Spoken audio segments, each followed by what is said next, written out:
کیا آپ جانتے ہیں کہ جو شخص فجر کی نماز کے بعد فوراً سو جاتا ہے اس کے گھر میں 3 چیزیں اترتی ہیں، ایسی چیزیں جو اس کے رزق، صحت اور زندگی کو برباد کر سکتی ہے۔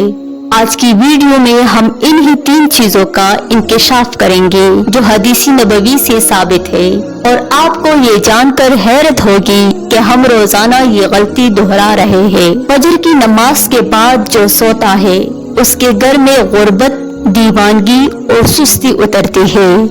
فجر کی نماز کی برکتیں بے شمار ہیں۔ قرآن میں اللہ تعالیٰ فرماتا ہے، اور فجر کے وقت کا گواہ قرآن ہے۔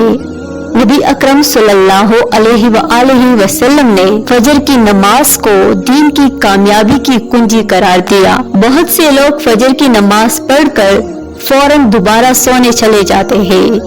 ایسا کرنا شرعی طور پر منع تو نہیں، لیکن اس کے نقصانات حدیث سے واضح ہے۔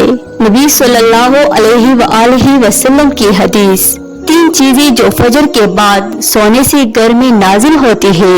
حضرت ابن عباس رضی اللہ تعالیٰ عنہ روایت کرتے ہیں کہ رسول اللہ صلی اللہ علیہ وآلہ وسلم نے فرمایا، جو شخص فجر کی نماز کے بعد سو جاتا ہے اس کے گھر میں 3 چیزیں اترتی ہیں۔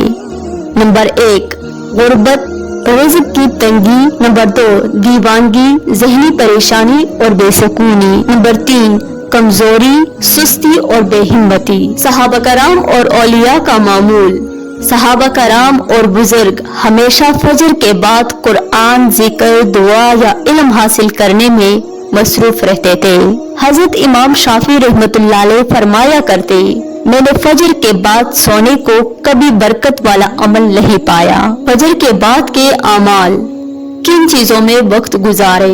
تلاوت قرآن، اذکار الصبح، رزق حلال کے لیے تیاری، علم دین سیکھنا، والدین کی خدمت یا گھر کے کاموں میں مدد۔ فجر کے بعد سونا کب جائز ہو سکتا ہے؟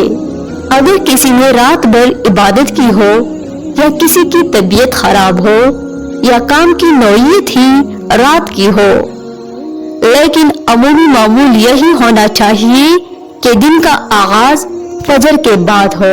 سائنسی تحقیق کا نقطہ، سائنس کہتی ہے کہ فجر کے وقت انسان کا دماغ سب سے زیادہ چاق و چوبند ہوتا ہے۔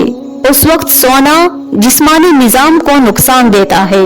اگر ہم چاہتے ہیں کہ ہمارے گھروں سے پریشانی، غربت، سستی دور ہو تو فجر کے بعد نیند نہیں، ذکر، دعا اور شکر ہونا چاہیے۔ معزز ناظرین، اگر یہ ویڈیو آپ کو اچھی لگی ہو تو ویڈیو کو لائک، شیئر کریے، اور اس طرح کی اسلامک معلوماتی ویڈیوز دیکھنے کے لیے ہمارے چینل کو ضرور سبسکرائب کریے۔